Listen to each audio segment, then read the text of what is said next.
Hi everyone, my name is Ivory Castelou and I have over 12 years of experience in sales, half of which exclusively with startups. My company, Action Potential Sales and team helps many other companies get their products onto the shelves of major retailers. That's not all, I have scaled several companies to $1 million in revenue. Today I want to talk about product, message, market, match. It's the key formula that will help see everything in your sales programs propel forward. That means getting it onto the shelves and getting it off of the shelf. When I think about this topic, I like to think about Ray Kroc. You know, he spent years selling all these different types of products and he had no success. And then all of a sudden, this McDonald's idea comes around and he's able to latch onto it and rapidly expand it. Now, the reason why I say that's important is because you need to ask yourself a question. Did Ray Kroc not have the skills to be successful as an entrepreneur? Or was it just simply having something that had the right product, message, and market match? And why I tell you that is it's something that you need to grasp yourself. That if your business isn't moving forward, your sales are not happening, it's not all just because of yourself. It's always great to go and learn different things, improve your skill sets, but a lot of it comes down to you having that right product and you're saying the right thing and you're saying it to the right people and it all comes together. You know, I've played with my own business ideas. I've pitched many different types of products and I can tell you it really just comes down to that. And the reason why I'm willing to keep trying iterations of trying to sell that one product or trying a whole new business idea is because I know that it's not all on me. It a lot of times just comes down to having that perfect formula. And so today I want to tell you about those three different things, starting with product. A lot of what I speak about is having a product that just naturally sells itself. You shouldn't have to work really hard to get people to want to carry your product and to sell it. And it's really easy to get this. All you have to do is you have to start out by designing your product to be first to market. You need to think about what features and story is going to pique curiosity. A good way of explaining this is Seth Godin's Purple Cow. He puts it this way. Imagine you're driving through a road of farmland and you see nothing but black and white cows. You're not going to care. You're not going to stop. It's normal. But now imagine for a second that you're driving through and you see black and white cows and then you see this one purple cow. You're going to stop. You're going to get out of your car. You're going to take pictures and you're going to start texting everyone. You're going to want to tell them about it. Do you know why? Because that purple cow is unusual.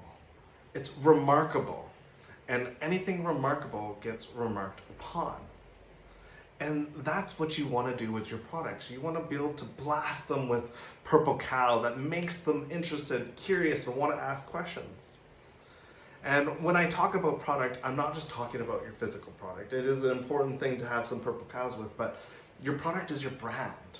It's your story. It's your style of business. It's how you differentiate yourself from everyone else. And if you can do this correctly, it's going to increase the chance that you're going to be able to sell. I have a story. Now, it's important that I tell you this story because most often or not, some of you already actually have a product and all this sort of stuff designed for you.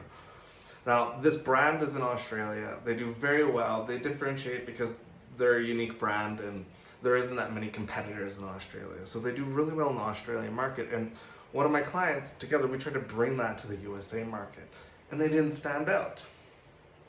So what I literally did is I went onto the website, I pulled all the ingredients, and I started telling new and unique stories about their products. Like, for example, this one product contains malt extract that's been proven to help with hair thinning.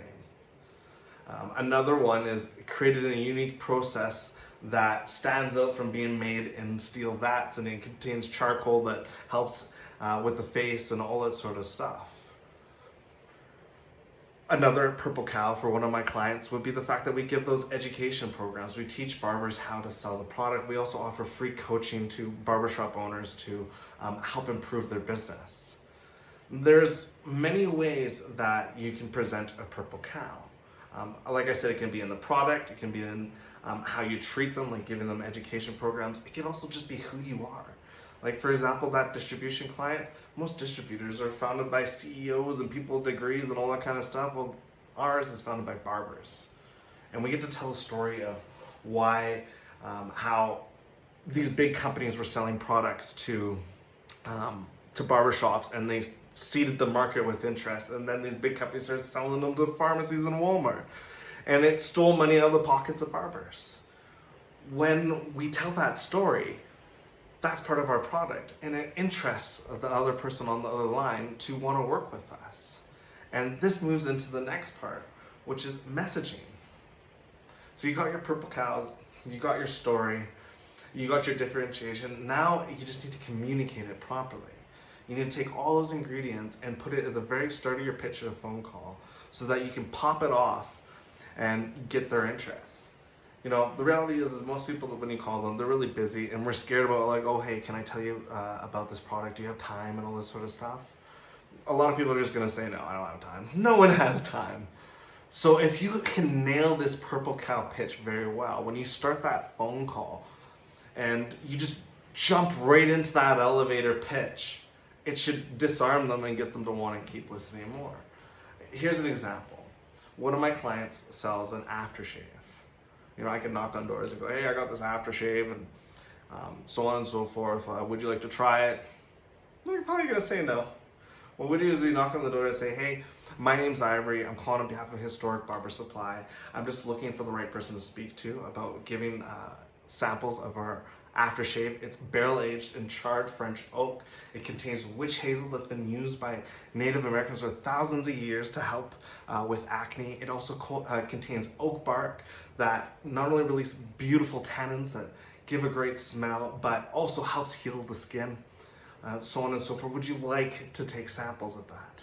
If you can pop off that pitch and it sounds really creative and unique, they're gonna be like, yeah, awesome. And like I said before, if your story and your pitch matches what the product actually does, they're probably gonna order from you. Messaging is important.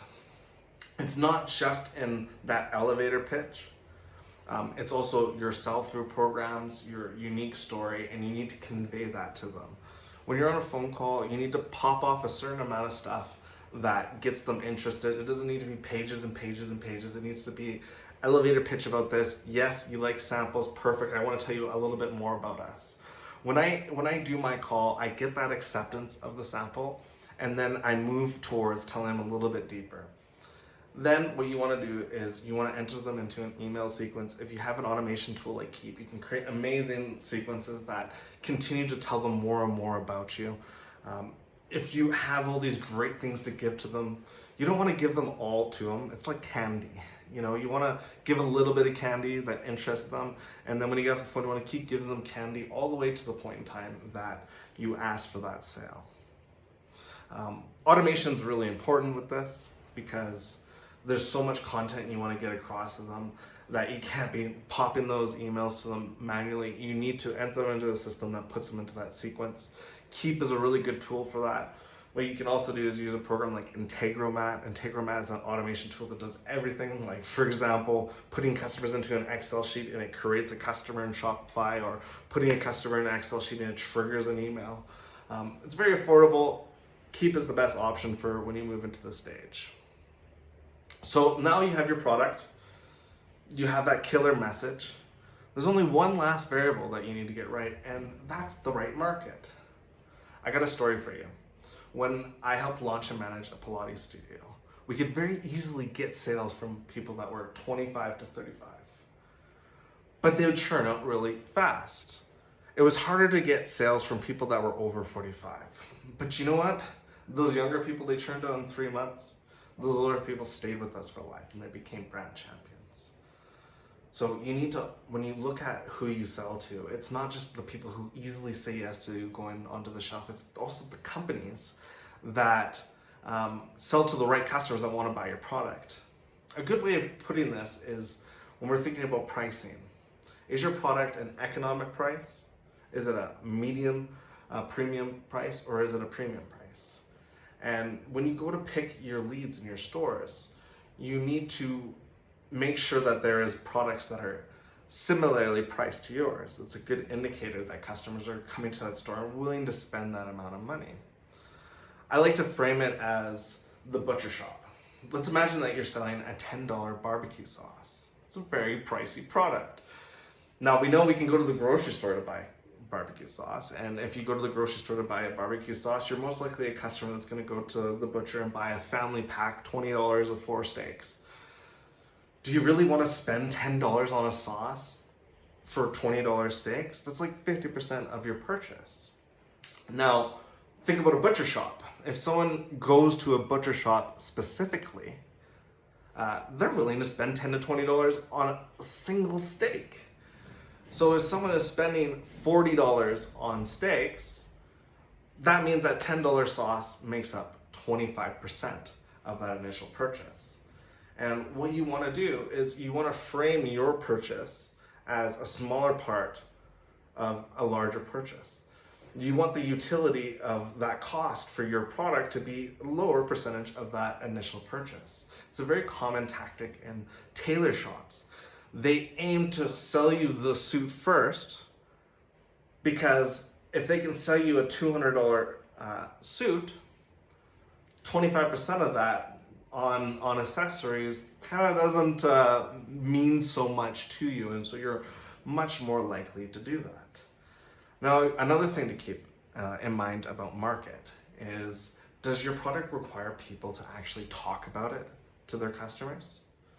You know, if you have a premium product and you're going to this store that's used to selling cheap products, it means their staff aren't going to be paid a lot, it might not even be engaged, and probably less likely to pitch your product. If that grocery store is higher end and sells higher end products, there's a good chance staff are being engaged and paid more and more likely to talk about your product.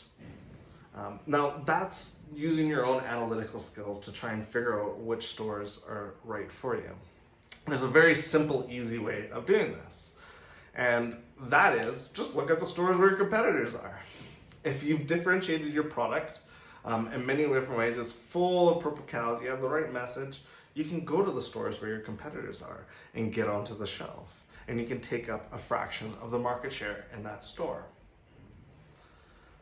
Market is incredibly important, because if you're not being placed in the stores that are going to sell your product in the first place, they're just going to churn out. Compound this with my other video that I was talking about with sell-through programs. That sell-through program is just not going to work if it's in the wrong store. And it's definitely a vanity metric to go and say, oh yeah, I just got 100 stores, so on and so forth.